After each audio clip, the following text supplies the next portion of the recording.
տևական ժամանակ է, կարծում եմ իմ գործընկերները, պարոն Խուդոյանը եւ Տիկին Սողոյանը ներկայացրեցին մանրամասնությունները, տևական ժամանակ է, որ իշխանությունը փորձում է ընդդիմությանը վերագրել գործողություններ կամ մեղսագրել այնպիսի արարքների մեջ, որը բնորոշ է իշխանությանը։ Եվ դա անում են առանց վարանելու, առանց ամոթի զգացողություն ունենալու։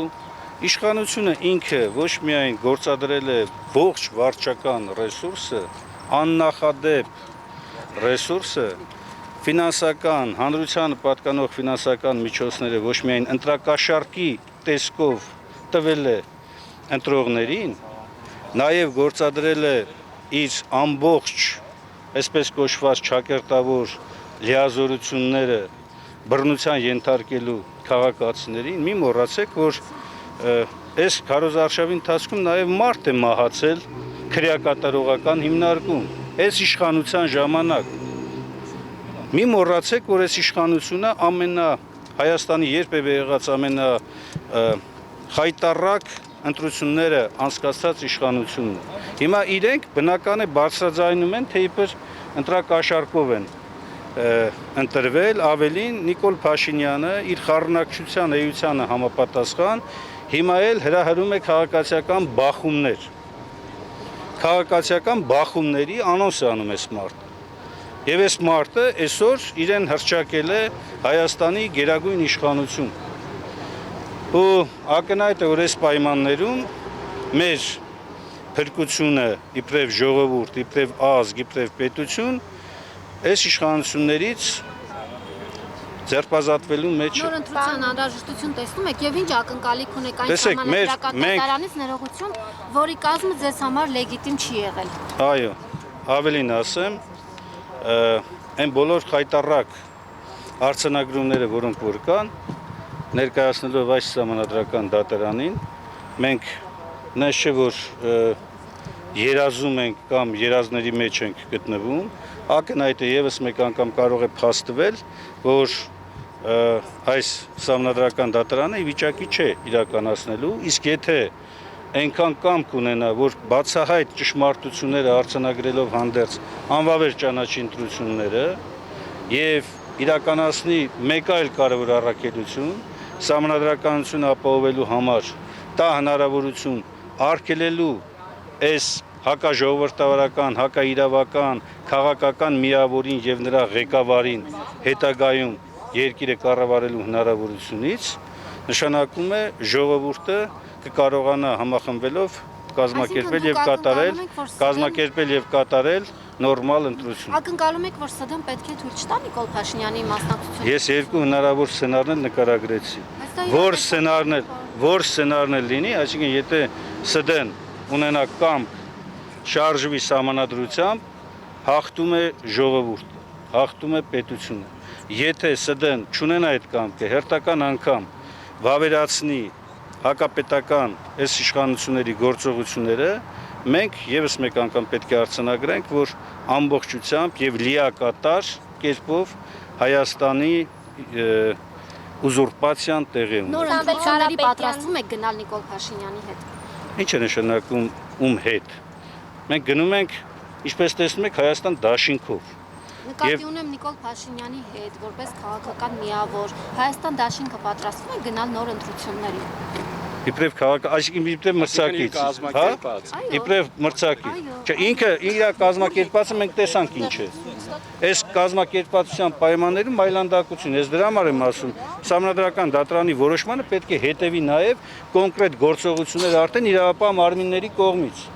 Ձերբակալելու եւ կալանավորելու, քրեական պատասխանատվության կանչելու Նիկոլ Փաշինյանին եւ իր գլխավորած բոլոր են ենթադրյալ հանցագործություններ կատարողներին, որոնց վերաբերյալ բազմաթիվ փաստեր հրապարակավ կա։ Իսկ սահմանադրական դատարանը ինչպես կարող է ձեր ասած ճանապարհը ապահովել։ Երկու մեխանիզմով կա գոյություն ունի սահմանադրական դատարանի մասին օրենք, որտեղ սահմանադրական դատարանը պետք է ներգրավի նաև իրավասու մարմիններին, այդ թվում նաև դատախազությանը, որպեսզի դատախազությունը ներկայացնեն փաստերը, որ ընդդիմադիրները, մենք բոլորս, հասարակական սեկտորը, պարզ քաղաքացիները դիմել են ինչու չի ընդհանրավորվել։ Դատախազությունը կամ խախտել է սահմանադրությունը, կամ պետք է գործի սահմանադրությամբ եւ իրականացնել այդ գործողությունները։ Դուք նկատի ունեք ընթացք չի տվել ինչին ռեսուրսի Բոլոր այն հանցագործություններին, որոնք տեղի են ունեցել նախընտրական շրջանում, այսինքն երբ որ դեռ չէր հայտարարվել ընտրությունների մասին պաշտոնապես, ընտրությունները հայտարարելուց հետո, ընտրությունների օրը, հետընտրական այս շրջանում բոլոր այն գործողությունները, որոնք որ հստակ եւ աներկբա մատնանշում են ծանր եւ առանձնապես ծանր հանցագործությունների մասին։ Ռոբերտ Քոչարյանը եւ Սամվել Կարապետյանը հանդիպել են։ Ոչ, Պատրաստվում են, քանի որ չգիտեմ, դուք հիմա ինձ քննարկում Ռոբերտ Քոչարյանի։ լսեք, դուք ինձ հարց եք տալիս մարդկանց ծրագրերից, մտքերից, հանդիպումներից։ Ձեր առաջնորդից։ Ձեր առաջնորդը չէ Ռոբերտ Քոչարյանը։ Իմ առաջնորդը ով է։ Քաղաքական ուժի առաջնորդն է։ Դաշինքի մասին է խոսքը։ Այո։ Հայաստան դաշինքի մասին է Որը խոսքը։ մասնակցում է հունիսի Եթե այդպիսի բան լինի, հրապարակային հասարակական դաշինքը, այդ թվում նաև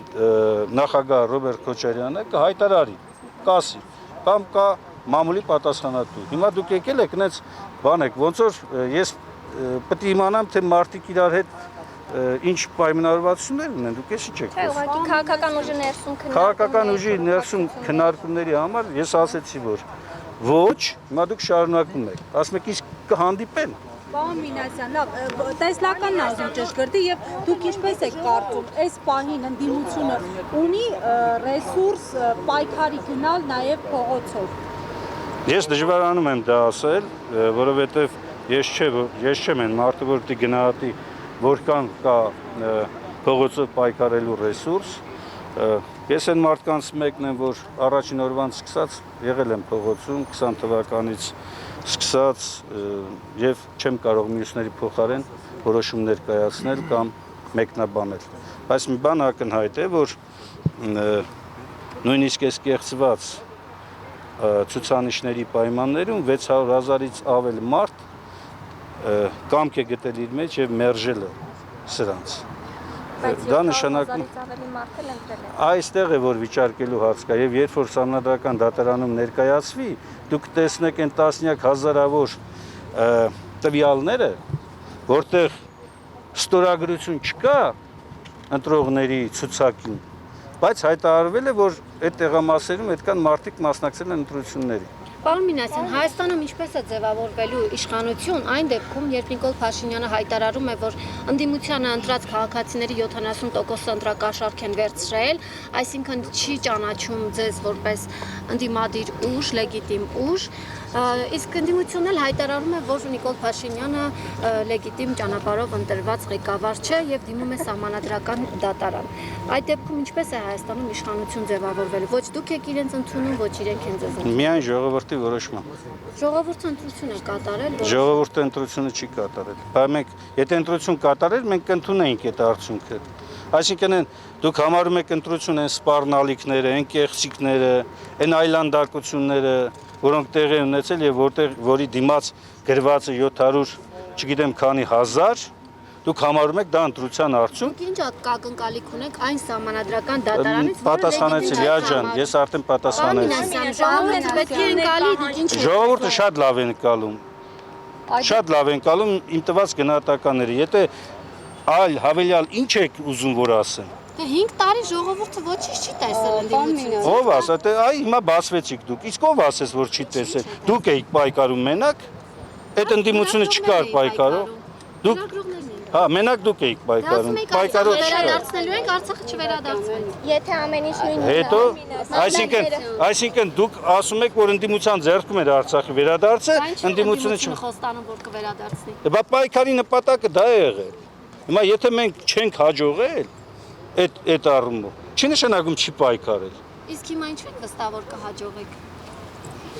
Որովհետև պայքարը համարում եք ոչ լեգիտիմ։ շատ պարզ է հարցի պատասխանը։ Հակառակը մեռնել է նշանակում։ Պարոն Մինասյան, նոր Այսինքն եթե դուք ասում եք, որ այդտեղ չեք հաջողեք, գնացեք մեռեք, էս է ձեր բանաձևը։ Բա ինչ անենք։ Չպայքարենք։ Ընկնենք Արցախի օրը։ Հա, Հայաստանն էլ դարձնեն Արցախ, ամայացած, հայազրկված, այս է ձեր ասածը կամ այն մարդկանց ասած, ովքեր դժգոհում են ընդդիմության պայքարից։ Դժգոհելի փոխարեն ճիշտ ճանապարհ եք համարում։ ես ոչ մի բան հիմա չեմ կարող ասել, որովհետև մենք գտնվում ենք այս պայքարի այս փուլում։ Մենք համարում ենք, որ ընտրության արդյունքները մեր համար ընդունելի չեն, մերժելի են, որովհետև դրանք չեն համապատասխանում ոչ ժողովրդավարական, ոչ իրավական, ոչ քաղաքացիական որևէ չափանիշի։ Հիմա ինչ կլինի, լսեք, դիմումի մեջ դա է գրված, անվավեր ճանաչել ընտրության արդյունքները։ Ինչ եւ Գնալ նոր ընտրության թե լսեք, ընտրական օրենսգիրքը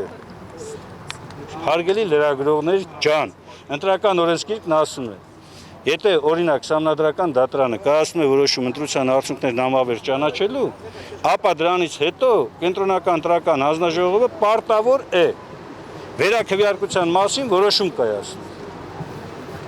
Հասկանում եք, երկրորդ տարբերակը, չնայած դա մեր դիմումը չէ, մենք ասում ենք անվավեր ճանաչել, իսկ ինչը նշանակում է նոր ընտրություններ։ Կա նաև դիմումներ, որոնք պահանջում են, օրինակ, որ այն 3 տեղամասերի արդյունքները վերաքվեարկություն կազմակերպել, կայ